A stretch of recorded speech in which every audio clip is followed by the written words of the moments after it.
Salama. Umeona uko zoezi mdogo Kabisa. Sasa Mpaka aje. nimeona uko zoezi mimi uje. Pia mimi ni mtu wa kupenda mazoezi hivyo sasa nimetaka nikuwe technique moja hivi sasa. Nikufunze. Naitwa nani? Mimi ni Masinde.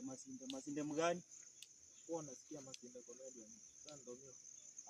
Sasa unajua sijui kiuzuri ama kiubaya sikujui na hata si ati mimi najua kupiga zoezi unaona. Sasa fanya hivi tutakutana siku nyingine. Bora ingekuwa tu technique. Si nishakwambia tutakutana siku nyingine ama uelewi. Ni sawa haina shida. Mimi sikujui wewe unijui. Hata pia mimi ndo nimekuona leo. Na hii msitu unaona kama hii msitu pekee. Bana bro acha maswali nimekwambia sikujui. Ni sawa wewe tutaongea basi. Sasa hivi haina maneno. Sawa.